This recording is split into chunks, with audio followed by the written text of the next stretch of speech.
نحمده ونصلي على رسوله الكريم أما بعد فأعوذ بالله من الشيطان الرجيم بسم الله الرحمن الرحيم الذين آمنوا يقاتلون في سبيل الله والذين كفروا يقاتلون في سبيل الطاغوت فقاتلوا أولياء الشيطان إن كيد الشيطان كان ضعيفا وقال رسول الله صلى الله عليه وسلم عصابتان من أمتي أحرزهما الله من النار عصابة تغزو الهند وعصابة تكون مع عيسى ابن مريم সম্মানিত উপস্থিতি, জিহাদের অগ্নিস্ফুলিঙ্গ আজ সমগ্র বিশ্বে জ্বলে উঠেছে। রাসূল সাল্লাল্লাহু আলাইহি ওয়াসাল্লামের 1400 বছর পূর্বে করা মালাহেম সংক্রান্ত ভবিষ্যৎবাণীগুলো আজ জ্বলন্ত বাস্তবতায় পরিণত হচ্ছে। খোরাসানের জিহাদ সম্পর্কে রাসূল সাল্লাল্লাহু আলাইহি ওয়াসাল্লাম বলেছেন, তাখরুজু মিন খোরাসান রায়াতুন সুদুন লা ইয়ারুদ্দুহা শাইউন হাত্তা তুনসাবা বিইলিয়া। খোরাসান থেকে কালো পতাকাবাহী একটি বাহিনী আত্মপ্রকাশ করবে, কেউ তাদেরকে প্রতিহত করতে পারবে না। পরিশেষে তারা বাইতুল মুকাদ্দাসে এসে কালেমার ঝান্ডা গেড়ে দিবে। আমরা দেখেছি রাসূল সাল্লাল্লাহু আলাইহি ওয়াসাল্লামের খোরাসান সংক্রান্ত এই ভবিষ্যৎবাণী পরিপূর্ণরূপে বাস্তবায়িত হয়েছে। খোরাসান থেকে কালো পতাকাবাহী মুজাহিদিনদের আত্মপ্রকাশ ঘটেছে। পুরো কুফরি শক্তি একত্রিত হয়েও তাদেরকে প্রতিহত করতে পারছে না। ইনশাআল্লাহ শেষ অবধি তারা বাইতুল মুকাদ্দাস বিজয় করে ছাড়বে। এমনি ভাবে রাসূল সাল্লাল্লাহু আলাইহি ওয়াসাল্লাম শাম, ইরাক ও ইয়েমেনের ব্যাপারে ভবিষ্যৎবাণী করেছেন। রাসূল সাল্লাল্লাহু আলাইহি ওয়াসাল্লাম বলেছেন, ইন্নাকুম সাতুজান্নিদুনা আজনাদান জুনদান ফিশ শাম ওয়া জুনদান ফিল ইরাক ওয়া জুনদান বিল ইয়ামান। ক্বালা কুলতু ইয়া রাসূলুল্লাহ খিরলি ক্বালা আলাইকুম বিশ শাম। রাসূল সাল্লাল্লাহু আলাইহি ওয়াসাল্লাম বলেন, অচিরেই তোমাদের মাঝে কয়েকটি বাহিনী বের হবে। শাম থেকে একটি বাহিনী বের হবে, ইরাক থেকে একটি বাহিনী বের হবে, ইয়েমেন থেকে একটি বাহিনী বের হবে। বর্ণনাকারী বললেন, হে আল্লাহর রাসূল, আমার জন্য একটি বাহিনী নির্ধারণ করে দিন। রাসূল সাল্লাল্লাহু আলাইহি ওয়াসাল্লাম বললেন, আমি তোমাদেরকে শামের বাহিনীতে যোগ দিতে বলছি। আজকে আমরা দেখছি যে মুহাম্মদ আরবি সাল্লাল্লাহু আলাইহি ওয়াসাল্লামের ভবিষ্যৎবাণীগুলোকে আল্লাহ সুবহানাহু ওয়া তাআলা ঠিকই বাস্তবায়িত করেছেন। আজকে আমরা দেখছি মুহাম্মদ আরবি সাল্লাল্লাহু আলাইহি ওয়াসাল্লামের এই ভবিষ্যৎবাণীগুলোকে আল্লাহ সুবহানাহু ওয়া তাআলা ঠিকই বাস্তবায়িত করেছেন। শাম থেকে আজ মুজাহিদিনদের কাফেলা বের হয়েছে, যারা ইমাম মাহদির ঘাঁটি তৈরির কাজে ব্যস্ত রয়েছেন। ইরাক থেকে মুজাহিদিনদের কাফেলার আত্মপ্রকাশ ঘটেছে। তদ্রুপ ইয়ামান থেকেও মুজাহিদিনদের আত্মপ্রকাশ ঘটেছে, যারা জাসিরাতুল আরবে আল্লাহর শরিয়া প্রতিষ্ঠার কাজে ব্যস্ত রয়েছেন। সম্মানিত উপস্থিতি, বিশ্বের সব জায়গাতেই মুজাহিদিনগণ জেগে উঠেছে। মরক্কো, সোমালিয়া, মালি, লিবিয়া, আল জাজায়েরের মতো জায়গাগুলোতেও মুজাহিদিনগণ জিহাদের কাজ অব্যাহত রেখেছেন এবং আন্তর্জাতিক কুফরি শক্তির অন্তরে কম্পন সৃষ্টি করে দিয়েছেন। কিন্তু আফসোস ও পরিতাপের বিষয় হচ্ছে, হিন্দুস্তানের অধিবাসীরা এখনো ঘুমিয়ে আছে। অথচ রাসূল সাল্লাল্লাহু আলাইহি ওয়াসাল্লাম হিন্দুস্তানের বরকতময় জিহাদের জন্য ভবিষ্যৎবাণী করে গেছেন। যেই জিহাদকে হাদিসের পরিভাষায় গাজওয়াতুল হিন্দ বলা হয়। রাসূল সাল্লাল্লাহু আলাইহি ওয়াসাল্লাম বলেন, ইসাবাতান মিন উম্মতি আহরাজাহুমাল্লাহু মিনান নার ইসাবাতুন তাগজুল হিন্দা ওয়া ইসাবাতুন তাকুনু মা ঈসা ইবনে মারইয়াম। আমার উম্মতের দুটি দল, যাদেরকে আল্লাহ তাআলা জাহান্নামের আগুন থেকে রক্ষা করবেন।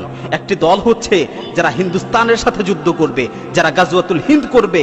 আরেকটি দল হচ্ছে যারা ঈসা বিন মারইয়াম আলাইহিস সালাতু ওয়াস সালামের সাথে থাকবে। অন্য হাদিসের মধ্যে এসেছে, আবু হুরায়রা রাদিয়াল্লাহু তাআলা আনহু গাজওয়াতুল হিন্দের ব্যাপারে বলেন, ওয়াদানা রাসূলুল্লাহ সাল্লাল্লাহু আলাইহি ওয়াসাল্লাম গাজওয়াতুল হিন্দি ফাইন আনা আদরাকতুহা উনফিকু ফিহা নাফসি ওয়া মালি ফাইন উকতাল কুনতু মিন আফদালিশ শুহাদা ওয়া ইন আরজি ফাআনা আবু হুরায়রা আল মুহাররার। আবু হুরায়রা রাদিয়াল্লাহু তাআলা আনহু বলেন, রাসূল সাল্লাল্লাহু আলাইহি ওয়াসাল্লাম আমাদেরকে হিন্দুস্তানের সাথে যুদ্ধের প্রতিশ্রুতি দিয়েছেন। আমি যদি ওই যুদ্ধটি পেয়ে যাই, তবে তার জন্য আমি আমার জান মাল সবকিছুকে কোরবান করে দিব। আমি যদি সেখানে যে শহীদ হই, তবে আমি সর্বোত্তম শহীদদের অন্তর্ভুক্ত হব। আর যদি ফিরে আসি, তবে আমি আবু হুরায়রা জাহান্নাম থেকে মুক্তির গ্যারান্টি নিয়ে ফিরব। সুনানে নাসাই। অন্য হাদিসের মাঝে আরো বিস্তারিতভাবে এসেছে।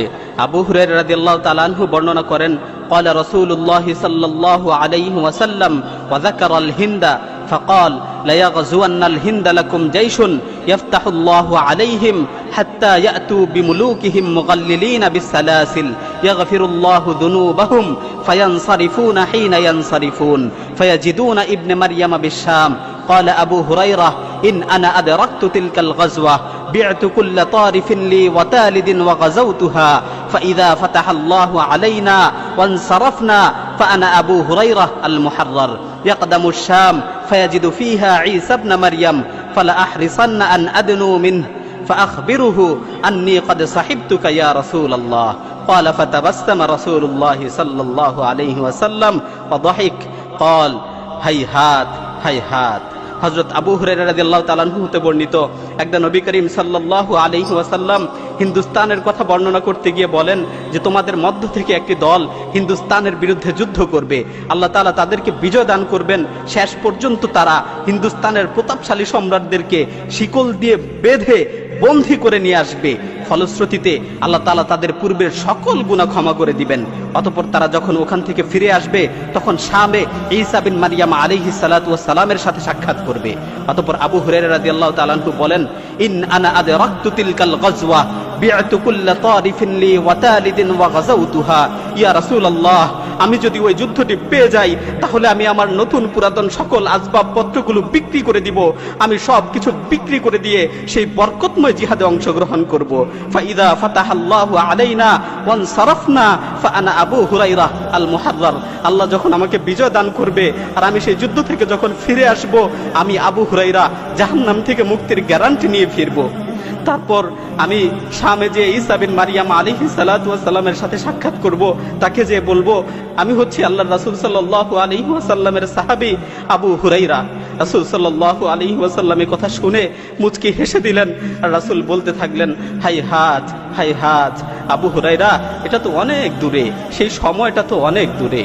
একটু চিন্তা করুন, আবু হুরায়রা রাদিয়াল্লাহু তাআলা আনহুর মতো জালিলুল কদর সাহাবী, তিনি বলছেন আমি যদি সেই যুদ্ধটি পেয়ে যাই তাহলে আমি আমার নতুন পুরাতন সকল আসবাবপত্রগুলো বিক্রয় করে দিয়ে সেই বরকতময় জিহাদে অংশগ্রহণ করব। আল্লাহর রাসূলের জালিলুল কদর সাহাবী আবু হুরায়রা এই গাজওয়াতুল হিন্দে অংশগ্রহণ করার জন্য আগ্রহ প্রকাশ করত। হে হিন্দুস্তানের অধিবাসীরা, অথচ আমরা হিন্দুস্তানে বসবাস করেও গাজওয়াতুল হিন্দ সম্পর্কে উদাসীন হয়ে আছি। আজকে অনেকে বলে থাকে যে হিন্দুস্তান বিজয়ের স্বপ্ন এটা পাগলের প্রলাপ মাত্র। আমরা স্পষ্টভাবে বলে দিতে চাই, হাদিসের মাধ্যমে এটা স্পষ্ট যে এটা কোনো পাগলের প্রলাপ নয়, বরং এটা হচ্ছে ওই প্রতিশ্রুতি যা মুহাম্মদ আরবি সাল্লাল্লাহু আলাইহি ওয়াসাল্লাম শেষ জামানার মুজাহিদিনদেরকে দিয়ে গেছেন। আর আমাদের নবীর দেয়া প্রতিশ্রুতি কখনো মিথ্যা হতে পারে না। ভারত যতই শক্তিশালী হয়ে উঠুক না কেন, যত বিশাল পরিমাণ সেনাবাহিনী মুসলমানদের বিরুদ্ধে একত্রিত করুক না কেন, মহান আল্লাহ তাআলা ওই দিন অবশ্যই এনে ছাড়বেন যেদিন হিন্দুস্তানের শাসকদের গলায় লোহার জিঞ্জির পরিয়ে মুজাহিদিনগণ টানতে থাকবে, যেদিন দিল্লির শাহী প্রাসাদে কালেমার ঝান্ডা পথ পথ করে উঠতে থাকবে। হে মুহাম্মদ বিন কাসিম ও তারেক বিন জিয়াদের উত্তরসূরিরা, সমগ্র বিশ্বের মুজাহিদিনরা জেগে উঠেছে, তাদের মাধ্যমে রাসূল সাল্লাল্লাহু আলাইহি ওয়াসাল্লামের ভবিষ্যৎবাণীগুলো আজকে বাস্তবায়িত হয়েছে। হে হিন্দুস্তানের অধিবাসীরা, রাসূল সাল্লাল্লাহু আলাইহি ওয়াসাল্লামের ভবিষ্যৎবাণীগুলো তোমাকেও হাতছানি দিয়ে ডাকছে। রাসূল সাল্লাল্লাহু আলাইহি ওয়াসাল্লামের ভবিষ্যৎবাণীগুলো তোমাকেও হাতছানি দিয়ে ডাকছে। সুতরাং আর বসে না থেকে গাজওয়াতুল হিন্দের জন্য প্রস্তুতি নাও, গাজওয়াতুল হিন্দের জন্য রণসাজে সজ্জিত হও। আল্লাহ তাআলা যেন আমাদের সকলকে গাজওয়াতুল হিন্দের মোবারক যুদ্ধে অংশগ্রহণ করার তৌফিক দান করেন। আমিন। ওয়া মা আলাইনা ইল্লাল বালাগ।